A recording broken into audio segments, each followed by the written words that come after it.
Old business then. Steve, what did you want to add there? Well, in looking into the state of Michigan laws, there is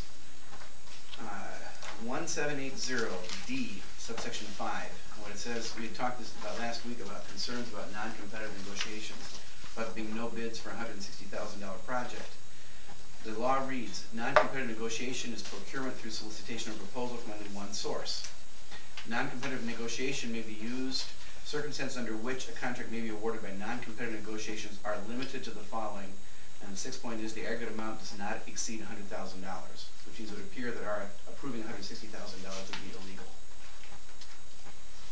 We'll take it up with our legal counsel. Yeah, I appreciate this information. Yep. I did talk to Mr. Granskog at about 4 o'clock. He's actually Andy Granskog from USDA. Okay. He's actually at Wilcox's office this afternoon, and what was his name again? Andy Granskog. G-R-A-N-S-C-O-K-O-G.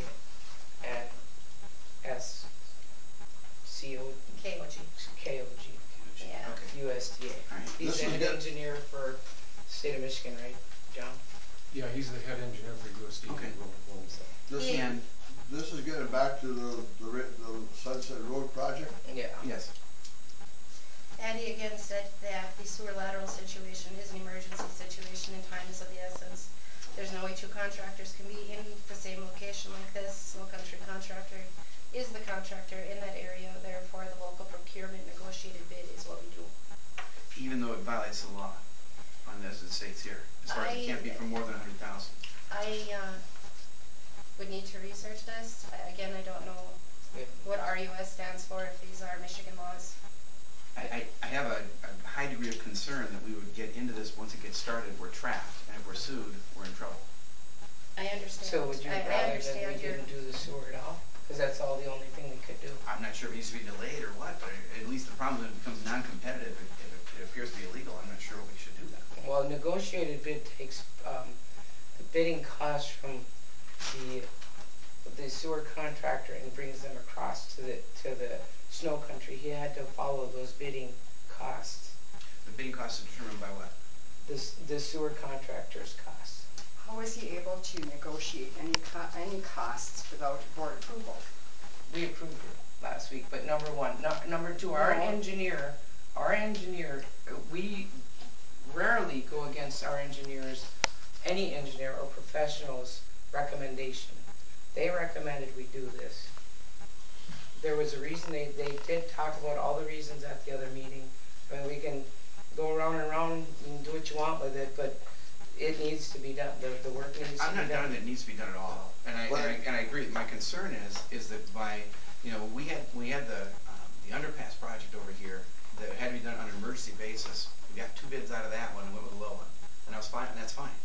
And but without any bids in this, and I bought the one thing, for example, the sewer lateral cost was $10 a foot more, even though the trench was already dug, which seems to me to be an excessive cost, to say the least. What bothers me here is if we get into this project, well, this is just if, and some contractors come back and sue the township for not putting it on bids, that's well, number one, it's total grant. Right? There's no general fund money or utility money going into this. This is all grant money. I would think the grantor, person giving us the grant, tells us what to do. But that's not Michigan law. They're just USDA. I think we should have our attorney come to the next meeting and talk about it.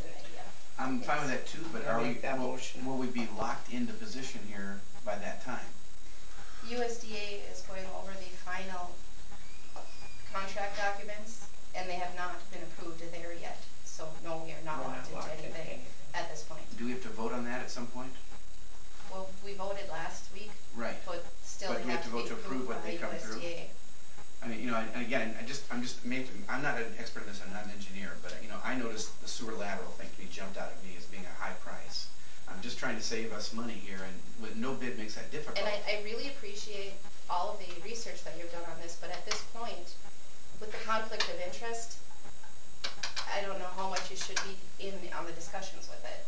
Well, I understand that I won't be voting, but right now I don't care which contractor gets us. It doesn't mean all I'm interested right now is following Michigan law, which is not a conflict of interest area. I think we need to get our legal person in.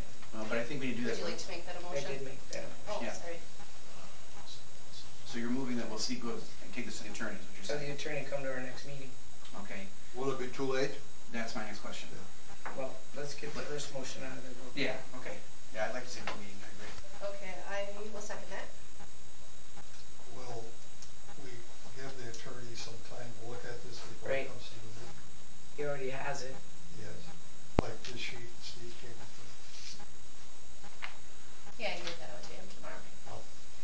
get that out to him tomorrow. because, it comes here cold.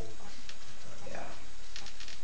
All right, okay, there's a motion and second on the table, all in favor? Aye. Aye. All opposed? Motion carried. Now, my question to go on with that then, so the attorney comes, suppose he says at that point, oh, you can't do this because it violates Michigan law. What happens then? Then we will vote on it again. Okay. And, because I want to be sure that we're not caught here in this, you know, because if we're exposing, if we're willingly going ahead with something that at least this thing shows violates the law, I would be concerned. I got one question here. He's got the contract now. What if he starts doing that work? Can you do that before USDA approves the prices? No. I mean, it'd be You okay. can't do it before USD approves it. You can't do anything. If he's done down here, and he steps up there and starts doing this stuff, Is it possible for us to meet with the USDA guys sometime? I would be, I would be interested in, just, you know, I'd like to ask them about some of the prices, which to me seem high with other, when it's been bid on in the past, the prices have been significantly lower, so I'm I think we should have a special Curious, meeting and have Marv come up here and have our attorney and sit down this week, so everyone can, you know, we yeah, can get right, caught. right, that's If right. Andy Granskog believes that the prices are too high, he will not approve it. You won't. do we have a chance to ask him about that, or, I mean, because he may not, I mean, if he just takes the recommendations that Mark gave He him. won't. USDA does not do that. They go Right. through everything with a fine tooth comb. They're not quick to They grab. will, and you should be able to get something in writing from Andy and their legal staff that says this is the only way you can do it. It's a contract We have amendment. that. I actually Okay, have an email okay. from him stating that, and I just didn't. And that's basically let why they, people believe me. That's how you would handle it, John? because of the contract amendment. You have a So- contractor right there, it's not untypical, the dollar amount is what is not typical. Yeah, I just have a thing about giant no bid contracts, as far as the money ends up, seems to be always been a little bit high on it, and if it, so what you're saying is that amendment allows them to go against this rule here? Basically, under the conditions, and if we have Or US, I'm sorry, the ruling by the USDA, then that supersedes this law, Yeah. okay? then we If do you're have sure, it in okay, writing. I just want to be sure about that before, you know, before this progresses any further. Yes.